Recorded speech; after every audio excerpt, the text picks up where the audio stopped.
that down, we got to get through this pretty quickly. We're going to talk about alkenes today. This is our pattern for the rest of this chapter.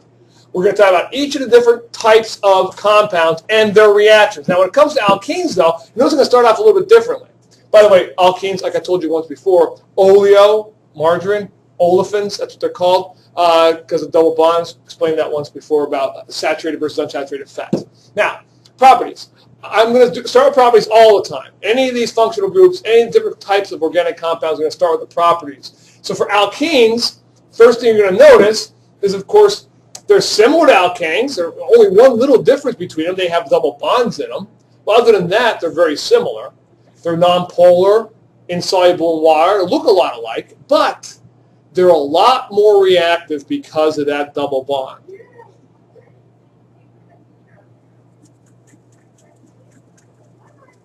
That double bond gives them a higher concentration of electrons in one spot, which is going to give them a negative charge. And guess what? Negative charges they're going to do? Attract positive charges. And then things get added on that way. They're unsaturated compounds. Unsaturated meaning they don't have all the H's that an alkane would have, and therefore you can add things onto them easier, more easily. These kind of guys can undergo what's called addition reactions, not just substitution reactions. We got to knock an H off to put something else on. These guys, you could add something right across the double bond. So they're a lot more reactive than alkanes. Matter of fact, I'm going to give you quite a few reactions for alkenes. It's going to take us more than today. Today we're going to get through some of them. We'll get through the rest of them tomorrow. But I'm not going to give you anywhere near the total number of alkene reactions that you would see in organic class in college. But you'll get enough. You get the major ones, the ones that are most important, and the ones that I give you will be good enough to use to do any of the synthesis problems we're going to have to do. And to practice this whole organic stuff.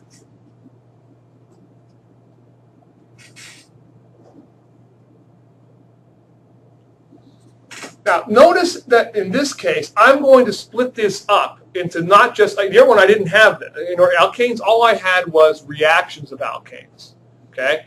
This one's going to start with preparation of alkenes. Now, I ask you, why didn't I start with reactions of alkanes? Why didn't I start with preparation of alkanes? Well, I'll tell you why. You know how we make alkanes for the most part? Where do you think we get most of the alkanes from? Think of all the alkanes we mentioned before. The earth, yeah. We dig them out of the ground. We pump it out of the ground, crude oil. And crude oil contains propane and gasoline and diesel fuel and kerosene. All those things are in there. Matter of fact, we can even get natural gas and butane and all those other ones you can think of. Jet fuel can all come from so we just pump it out of the ground. However, I can actually make an alkane through synthesis reactions. But I would have a hard time telling you that without giving you the actual compounds being made from first. And that's what I got to do first. So we're going to talk about preparation of alkenes. And guess what the first one is? We just saw it, cracking. Same one you just saw. So that's why I have written on your paper, C alkane reaction number 3. This will often happen. Notice, what falls under a reaction of an alkane falls under the preparation of an alkene. This happens all the time. Okay? So I'm not going to double it up. I'm not going to do it twice. Another way I can make an alkene, it's kind of more important, I do want to show you an example of, would be dehydrohalogenation. Love that term. Love that word. Nice long word. Dehydrohalogenation. A lot of people look at long words and they panic. They can't think about, I don't want to think about that. I have no idea what that means. Dehydrohalogenation of an alkyl halide, it says what it's going to do. Dehydrohalogenate an alkyl halide. D means take off. Hydro and halogen, what's it going to take off? A what? A hydrogen and a halogen. It's going to take a hydrogen and a halogen off of an alkyl halide, which is basically an alkane with a halogen on it. It's going to take them off of there, like I'll show you with my general reaction here. Okay? Look at it. You already have this written, so let me just show it to you. Oh, by the way, the one thing you have written in that I don't here, because I'll just draw them in, but they're already on your paper, are the actual hydrogens coming off the other in the bonds. A lot of them I don't have shown because they're hard to draw with word processing. Now, that's your general formula. That's what will be given on your test. to use. Let's see if you can figure out what's happening here. Again, what's going on? Well, this K and this X are getting together. You don't have to do this. You don't have to draw this. I'm just showing you what happens here. K and X get together to make KX. So you rip off the X that way. The OH, let's use blue for that guy. The OH gets together with this H, and what are you making there? Water. And since you ripped those two guys off, they're gone now, right? You end up with a double bond there. See it? Now, if I gave you an example of this, could you fill it in? I hope. Let's see. Say I gave you this guy.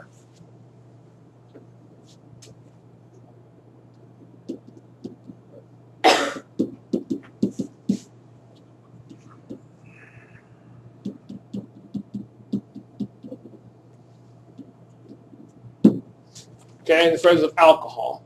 That's just in the presence of as a solvent.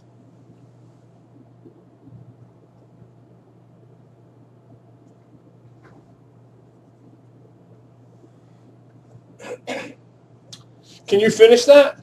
I hope you can.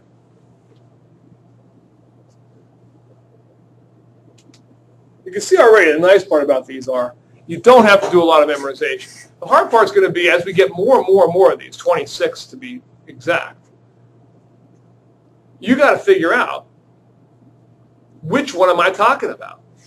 And then you have to apply that one correctly. And then you have to balance it, and then you have to name it, and all that stuff. So it's not like it's a piece of cake, but it's a heck of a lot easier than having to memorize it to begin with. I hope you all wrote something like this.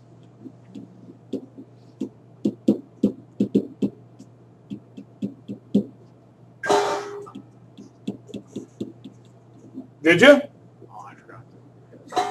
Okay, now, first of all, a couple of things you could do wrong if you look at your answer. The double bond could be here, it could be there. It makes no difference because that's still what's the name of that compound? 1-propene, right? Okay. So either way, that's 1-propene. So should there be a hydrogen underneath the second? No. I'm going to go over the other mistakes you can make. All right. Let's talk about also with this guy. What could be a mistake? I could just throw like you used to do, just dashes around everybody and just put the double bond there. That would be too many bonds around a carbon. I can only have a total of 4. 1, 2, 3, 4 around that carbon. 1, 2, 3, 4 around that. I can't have one down there. And lastly, did you know it wasn't KX that goes here? People always do that. It's K what? It's whatever particular halogen I gave you. In this case, it's KCl. That's what was over there. It could have been fluorine, bromine, iodine. Water, of course, not many mistakes there. I do also, people will forget to name this guy on this side. What's his name? No. 2-chloro. Propane. 2-chloropropane, right? All right. Good enough? It would be good enough, but you notice I have a second place for an example. It's a much larger space. Okay? Let me show you something about this. When it says example 2, you got a large space underneath that. What I want you to do here is I want you to realize that I'm going to have 2 possible answers here. So I'm going to make something that looks like this. I'm going to have this plus this, and then I'm going to have 2 possible answers. So that's how I want you to draw it. Okay? So if I drew this guy,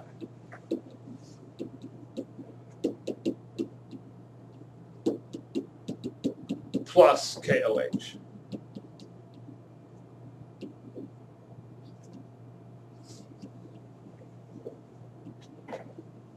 I could get 2 possible answers, depending on where that double bond goes, couldn't I? In the first case, it didn't make any difference where I put the double bond. Either side, it was still 1-propene. But in this case, it does.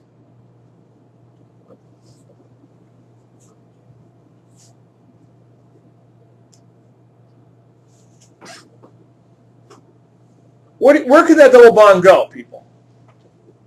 Look here. It can go, when you lose, it has a choice of 2 places. Take a look here, everybody. I want you to realize it doesn't have a choice of anywhere, but it has a choice of 2 places it can go. You can either rip off this guy and this guy, and form a double bond here, or it can rip off this H and form a double bond there, right? So let's draw both possibilities over here.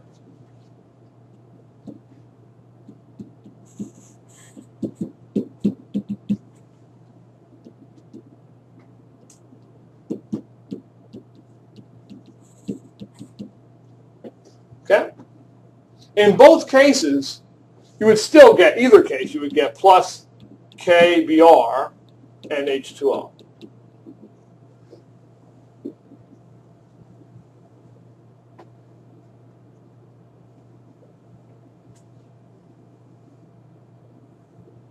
I know how you want us to do it. Like, No, that's what I was going to say. Now, those are your two possibilities, but it turns out they are not equally likely.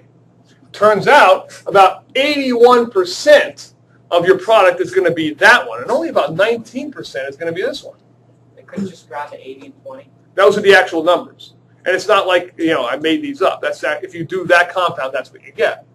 Now, what I want you to do on the test is just give me the predominant product, okay? In which case, it will be the guy that's more towards the middle. And you're going to find that's the case in most of the times you're going to add across a double bond or adding anything to a chain. You're going to most likely go more towards the middle. The reason for that is it's more stable. Something called Markovnikov's rule is going to come into play. And when we talk about the mechanisms, we'll see why that happens. But for right now, you just got to believe me. Okay, when you add anything, we add a double bond across there, or if you add anything across the double bond, like you're going to see how to do it in a little bit, it's going to go, of the choices, more towards the middle.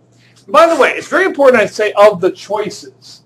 I often get people like this. If you get a guy like this, and there's a bromine here, okay, and it's a big compound like this or this, I can't put the double bond anywhere.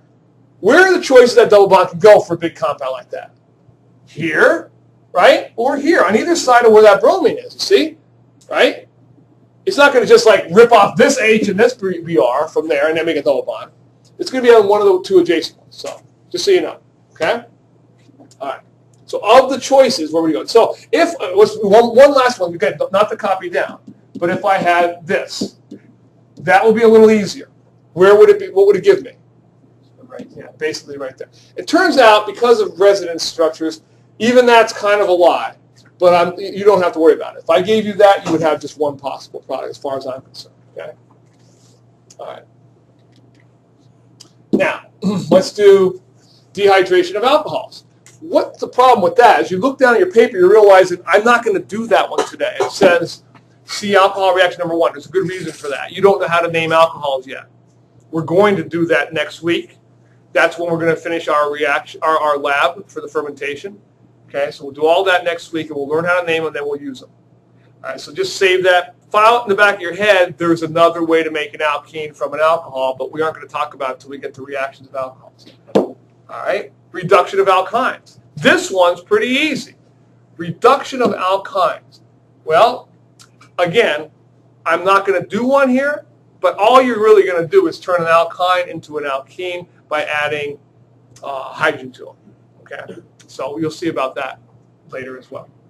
That brings us to C, reactions of alkenes. Now, this one, the first one, I do want to do. It's called hydrogenation, and obviously the word again gives itself away. Hydrogenation. I'm going to add hydrogen. Okay, general formula looks like this. You take your alkene, you add hydrogen, you get an alkane. When I get to alkynes, you're going to see the same thing. I could add hydrogen to an alkyne and get the same thing. Only it won't be an alkane, I'll get an alkene, the next one down, because I'll be adding 2 hydrogens across a double bond. All right? Let's try it for an example. And I purposely want to do this one because I want to show you a mistake people make with this one. Watch. For my example underneath him, draw this.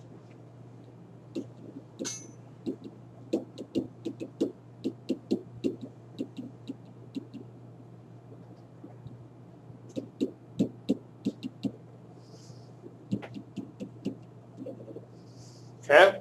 Draw that. Ali actually had a very good question in the last period, and it may show up here. I want everybody to finish that because there are 2 mistakes people will make here that I wanted to point out. Ali found one of them before I even got to this one. She did pretty good in class. She did. 2 mistakes I could see here. And I want everybody to finish that, guy. And I'll bet you make one or the other of it. Oh, by the way, when I say finish it, what do I mean? Complete, balance, and name everybody.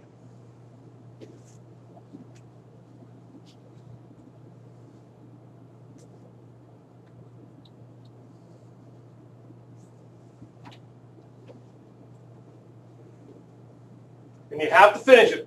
Otherwise, you're not going to know the mistake. You just assume, when you copy mine down, you won't even realize it.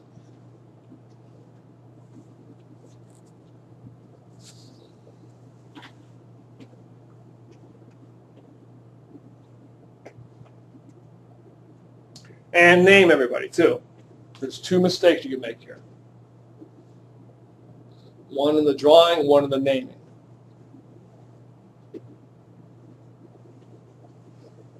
As you can see, we only have one more reaction after this. We're going to be doing that demo. I think we'll have time to do it. And it's a tough one to get to work on.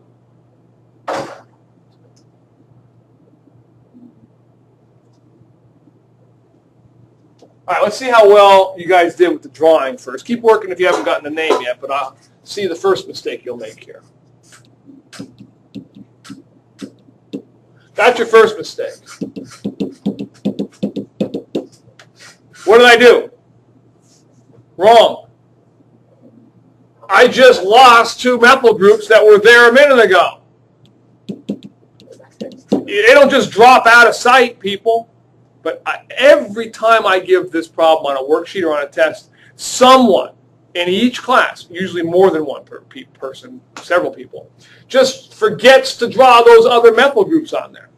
They were there then, they have to be here now. So there is the correct answer. Is it balanced? Yeah. Yes, he is. Notice, we'll say, I don't see any extra hydrogens. You have to realize there are two more hydrogens now on there. Okay? They're just basically been added here and here. I don't show them as H's because we've been, you know that's understood. Finally, the last mistake you can make. So again, they're not really there. I'm just showing you that's where they went on that one over there. Last mistake is the naming. This guy's name is not 2,2-dimethyl. What is he? 5,5-dimethyl. Why do you have to go from that side? Because a double bond is closer to that side. To what? Hexene. Now the weird part about this is, even if you got that right, you might have something else wrong. Yep. This guy is 5,5-dimethyl-2-hexene. This guy is not 5,5-dimethyl-hexane. What is he? He is 2,2-dimethyl. Hexene, I mean. Because now there's no double bond over there, so I don't number him from the other. I have to number from the shortest side for the methyls. So these are the little things that crop up now and then in these problems that make this less than a piece of cake doing these problems. They do become hard, even with the given information right there. The general form is given to you right on that sheet. You still can make a lot of mistakes on these. All right? Okay. Now, the last one we're going to do today, and the one that has the demo, I'm going to do for you over there. All right? It's right here. It has to do with this general formula. I'll use black here. Now, these are already filled in on your sheet. I'm just filling them in for myself because, again, they don't really come out on my word processor. All right. If I take an alkene and I react him with a halogen, I will simply add the halogen across the double bond, just like I showed you there. So let's just do an example first, all right, on here. And then after I do this example, this will not be the same one I'm doing in a few minutes. It'll be a little bit different. But I wanted to use a different compound, just so you have a different example. So try this guy.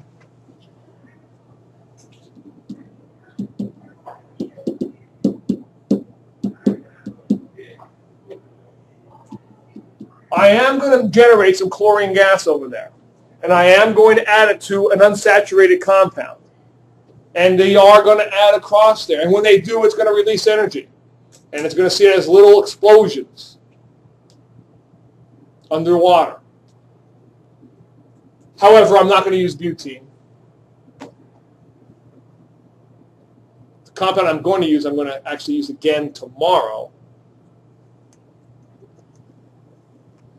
And I'm just going to tell you his name for today, but I'm not going to actually tell you his formula until tomorrow. It's called something you've all heard of, acetylene. You ever hear of an acetylene torch? Yeah. Okay, we'll talk about, we're going to do that demo in a minute. But let's, right now, finish this guy up. Can you do him right?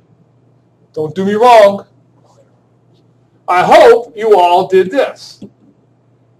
The chlorines are going to go here, right? They're not going to go randomly like here and over there and here or there, right? They're going to go where the double bond was. Everybody agree? Right? So on the left side I've got 1 butene. And on the right side I've got what? 1, 2 dichlorobutane. 1, 2 dichlorobutane. Got it? All right.